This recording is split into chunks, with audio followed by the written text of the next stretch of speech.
Hello math enthusiasts, we are now going to continue from where we left in our last video.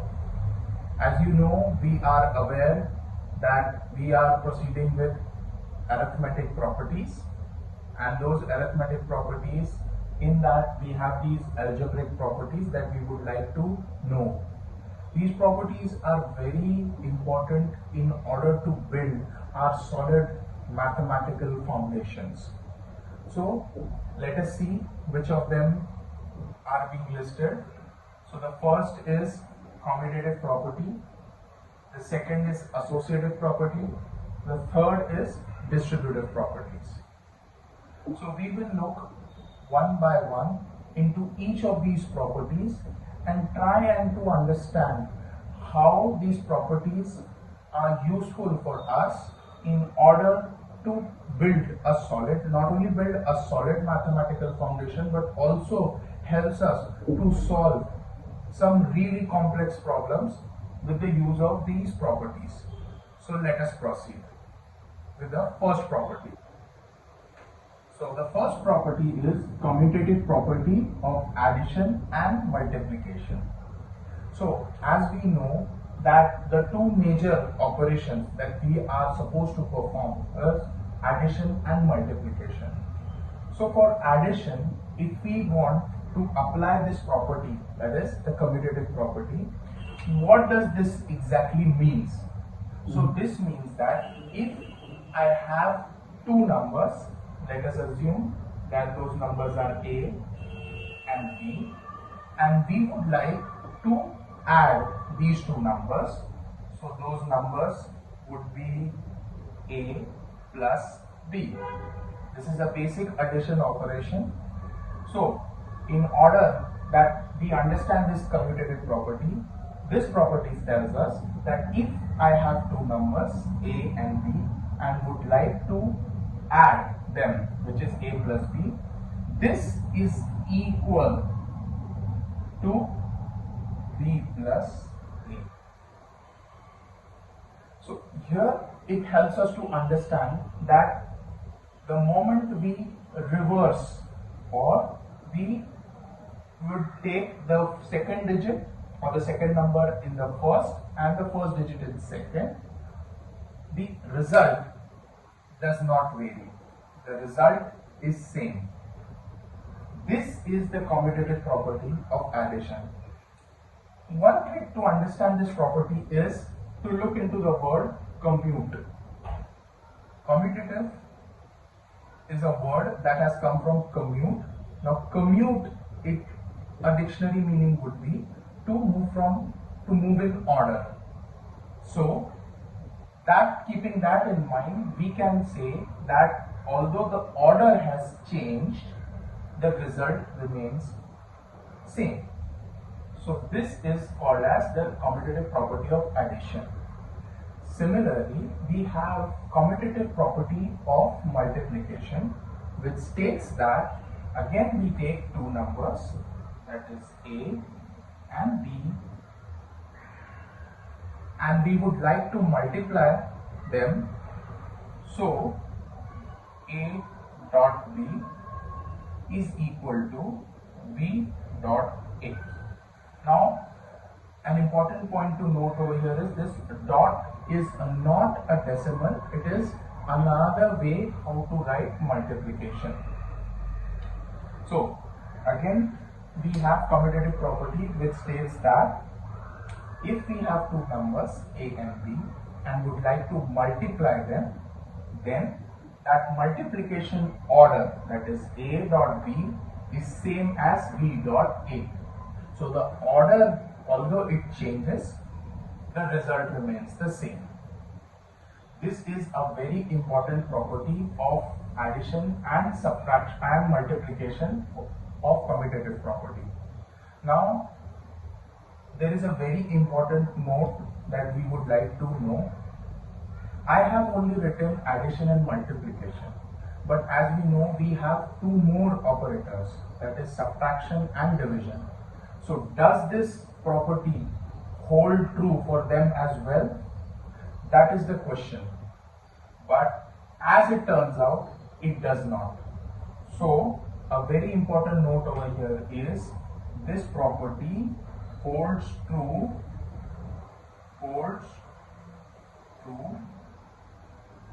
for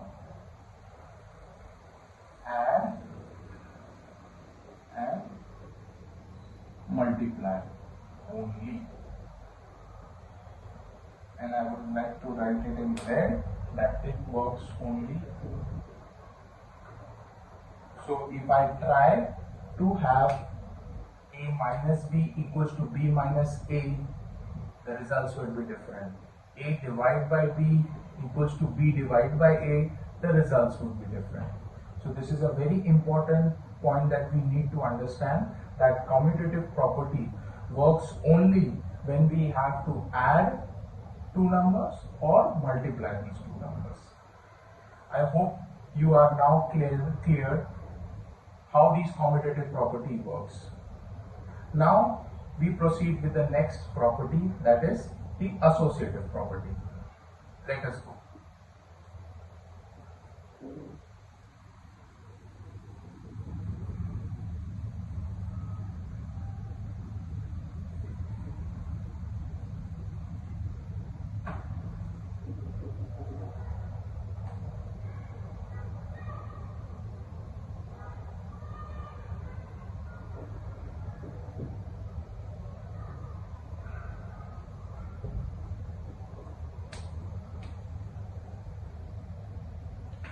Now we proceed with the second property in algebraic properties, that is associative property of again addition and multiplication.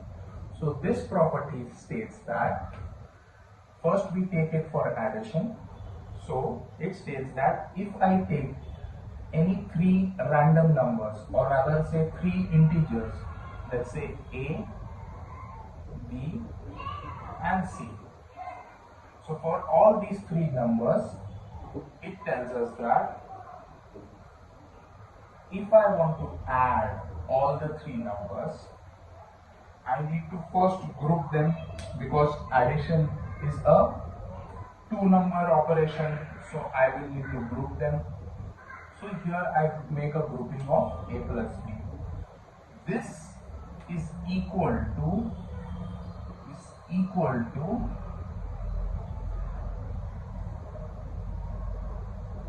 a plus b plus c, but here the difference is the grouping happens between b plus c.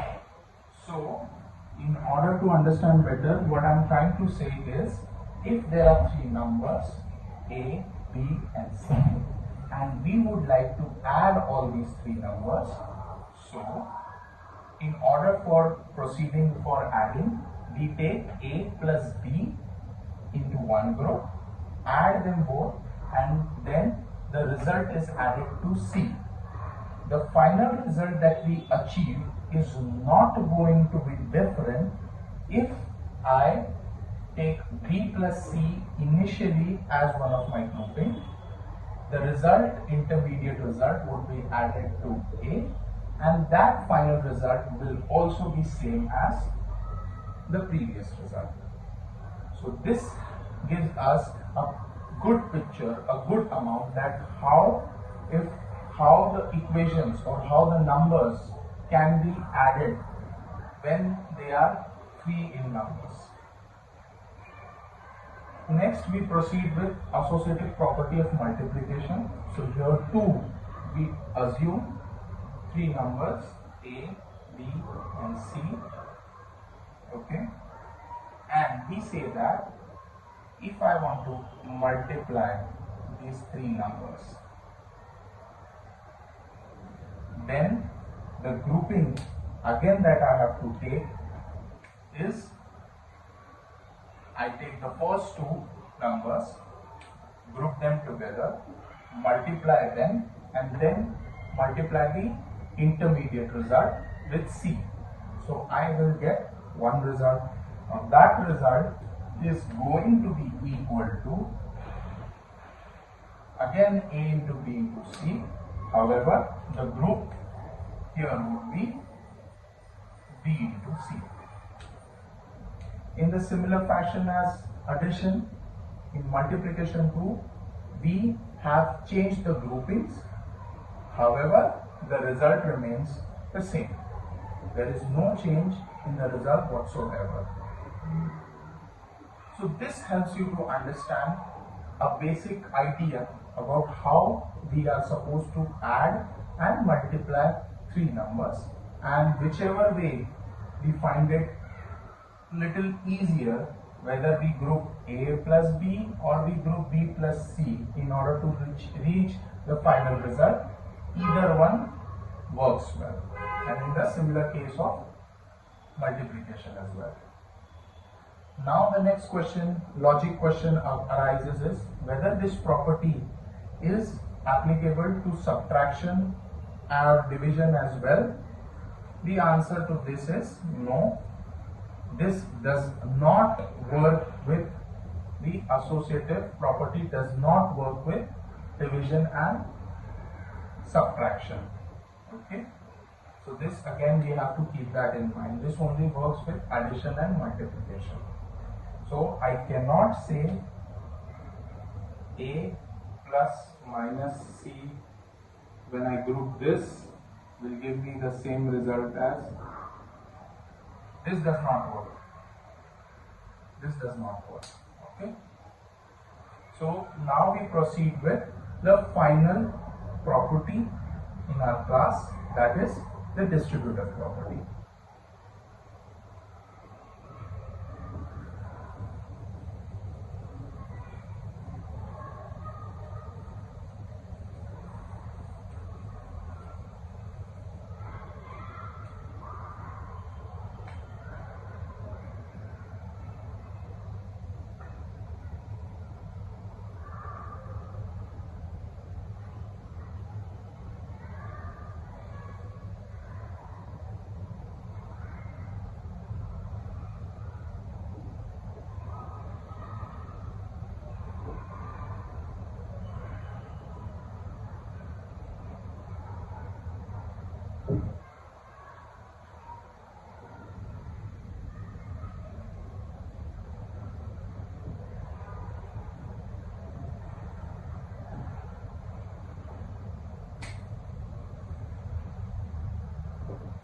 So now we proceed with the final property in algebraic properties, that is the distributive property of multiplication over addition. Now what does this mean? This states us that if we have three numbers and we would like to obtain a result wherein we multiply a group of numbers, okay, which those groups are added separately, is equal to when we multiply individually with those numbers and add the result. Now this is a basic definition. This may sound a bit confusing, so we would like to see it with the help of an example.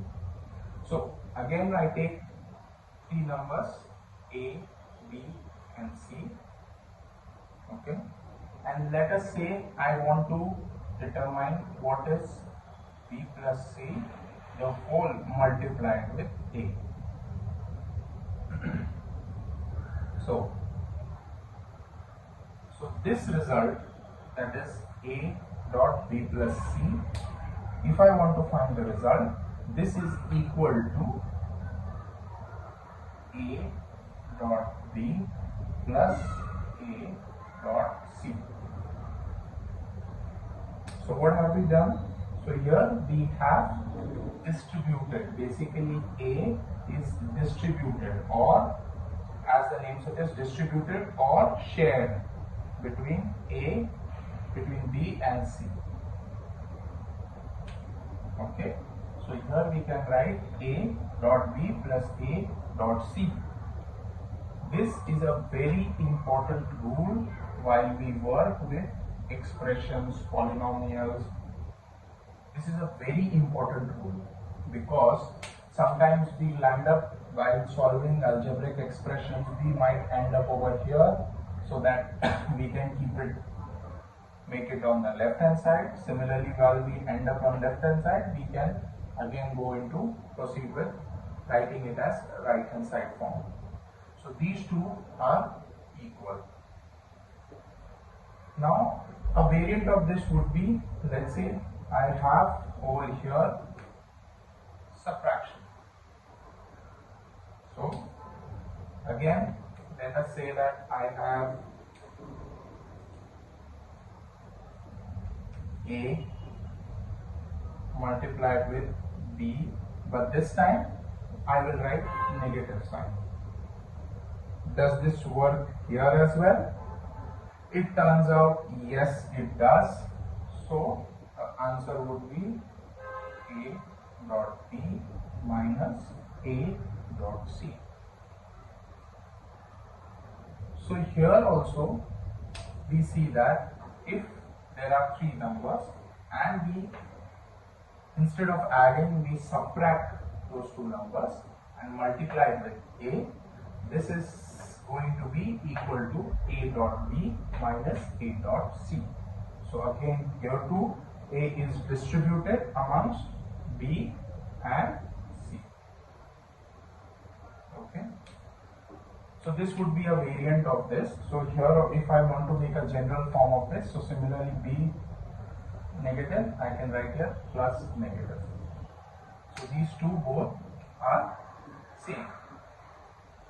Okay. A combination, again a variant of this would be, what if I have another number D and I would like to have A multiplied with B plus C minus D. This is a very typical example that we get in algebraic expression. Now the question arises, now does this have the same property? Can we use the same property as shown above? Well, the answer to this is yes, we can do that. So in a similar fashion as shown above, we can distribute A between B, C and D. So this would be A dot B plus A dot C minus A dot D. So the signs will remain as it is. It's only A gets distributed amongst all the three. So this is again a very important result that we can have over here.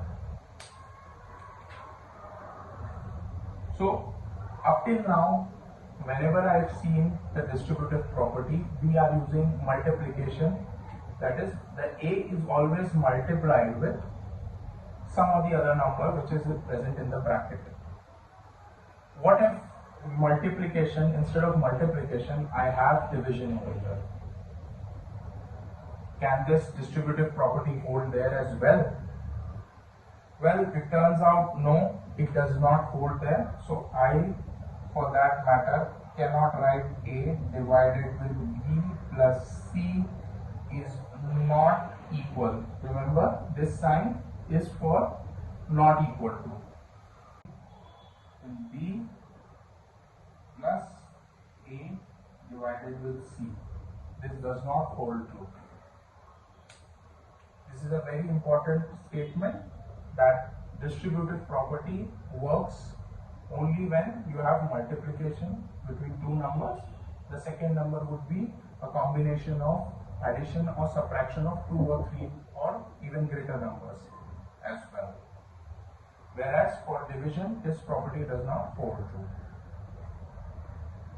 So now we have completed the three properties of algebraic properties, that is the commutative property, the distributive property, the associative property and distributive property.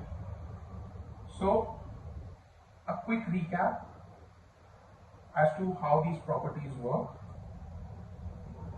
So here, as you can see, I have compiled whatever I just spoke right now in a tabular form. So in my columns, I have my three properties: commutative property, associative property and distributive property. And in the rows, I have on which the property is based on, what is the rule, and what are the exceptions for this property. So as you can see, first for commutative, it is based on order. It is, the general form would be a plus b equals to b plus a dot b equals to b dot a, and the exception would be division and subtraction. That is, it won't work with these two operators. Similarly for AP, that is my associative property, and similarly for DP, that is my distributive property. So this entire tabular form gives you a very good idea as to how these properties are useful, how are they based, and what are their exceptions to each of them. I hope you have liked my content. If you want to watch this more, please like, share and subscribe to my channel for more such content. Till then, keep learning.